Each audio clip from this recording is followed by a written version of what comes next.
I'm on a roll, girl.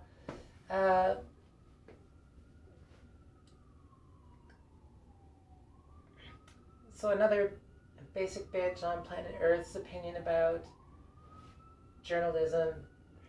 Apparently, the Prime Minister of Canada, apparently Fox News. I don't know anybody else who's been kicking around this term fascism recently, and I'm adamant about that. But now Fox News is kind of like picking up on this terminology, and they're trying to accuse the Prime Minister of Canada, Justin Trudeau, as being a fascist.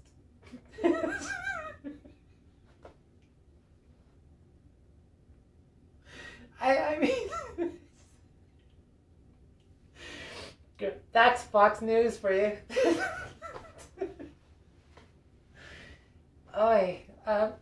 Okay, so here's the thing, right? I kind of see both sides of this argument. So there's this rebel media called Rebel Media who partly instigated and partly pushed and greatly influenced the trucker protest in Canada over COVID regulations and vaccines and whatnot. Justin Trudeau now is looking to put into effect a license for journalism. I think this is a good thing. Like, I think there is a lot of rogue journalism out there that is not necessarily doing anybody any good. You know, even if not just issues of if you license it, you regulate it, right? So that makes a lot of sense. You know, you can say, well, Trudeau got his just desserts in that protest, right? And so now he's just trying to push back, you know, save face or regain control or something. I don't think it's like that. I think what's happening is that, like, there is an issue with rebel media, with rogue media. But one of the issues with that too is, how do you find what is crap media, harmful crap media, right? Because then somebody else has to approve or disapprove of that. So there's some major issues to that.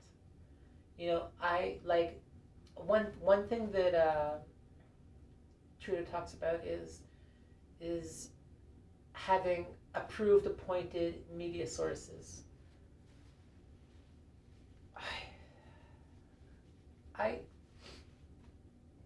I get that point, but then I think at the same time too that, like, what is that, right? Like, what is a valid, approved, appointed media source? Is it like CBC Radio? Because CBC Radio has been invading my life, invading my privacy, and driving me insane, right? You know, the fact that they're allowed to collect data but not allowed to report on certain aspects. Like, we had some COVID protests here in my province, and I don't think they were allowed to report on those. That doesn't really make any sense to me, why they would not be allowed to report on those. Unless it was about controlling mandates. You know, like, it is so hard. It is so hard to regulate something like journalism. And it's so hard to expect journalists to have a soul. Like, journalists, a lot of the time, just don't have a soul. You know, they're like career politicians. Doesn't matter what party they're on. They're just trying to get out there, get their face known, and seize power from whatever angle possible, you know, for their own fiscal, political gains and whatnot, right? So, and someone like, and I don't see Justin Trudeau as being a career politician, right? I see Justin Trudeau as maybe being not neoliberal, not entirely traditional liberal, but very much a liberal. He's somebody who's about, it seems to be about his platform. His father was the same way.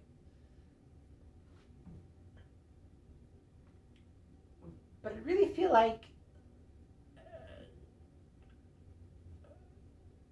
here, like, I feel like if you set something into motion, right, and because it's beneficial to you or beneficial to other people, even if it's beneficial in that current period of time, you have to have the foresight to think about how will it be in the future, right? How will it be when there's a different party in power, right? Because you have someone like Fox News accusing you of being a fascist, which is hilarious.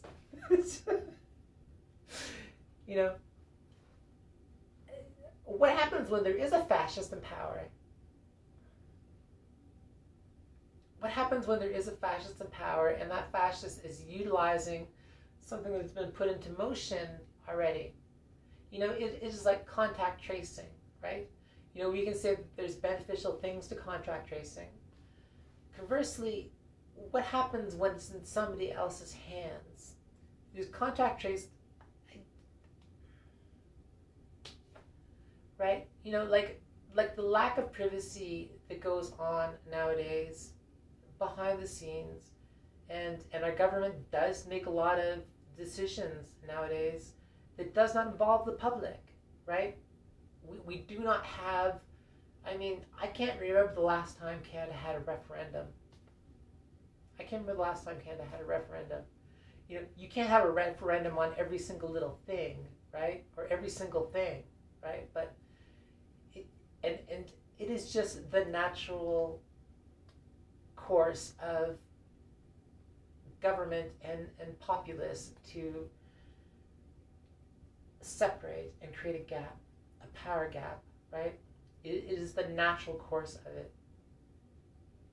Just like there is a natural course of corporations gaining rapidly more power over governments, right? Rapidly gaining more power over governments. That's a very real issue too, right? Do you want a corporation as your government, or do you want a government as your government? So I just think that this is something to think deep about, and think about what the potential harms and benefits are. For example, is my being having a YouTube channel and talking about transitioning an aspect of journalism, right? How many things in our in our government that have been set down in law, have been taken and utilized in a completely different fashion, just by somebody who's looking to gain a level of power. Like all our provinces, I forget the name of it, but there was a thing within our Constitution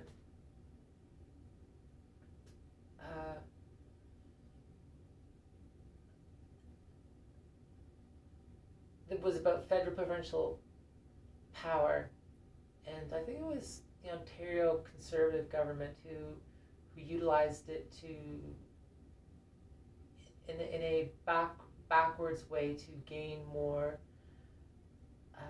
provincial power from federal government.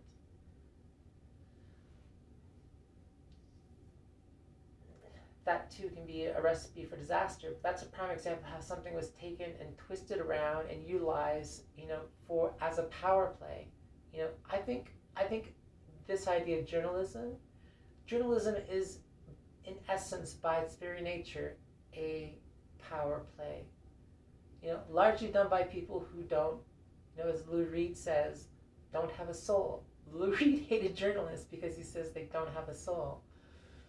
I tend, through the harassment that I've dealt with CBC Radio, I tend to agree. And I'm not the only person who's talked about harassment by CBC Radio. In fact, I think a large part of the reason why CBC Radio invades the privacy of people like me and harasses them is to just get us to get up and talk about them on social media, because they are a dying medium in of themselves. Right? But if you look at somebody like Ben Shapiro, Matt Walsh, or Rebel Media, or all these different forms of media out there propagating, like fake news and stuff like that, it obviously is a problem.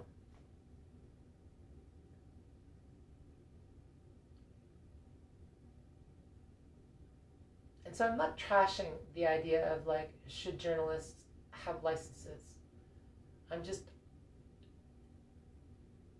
as a Canadian, questioning what would that entail? What would that entail? What are the pros and cons? How can this impact us in the future? Could it impact freedom of speech? Could it impact our right to protest, which I think is also a very valuable thing about Canadian society.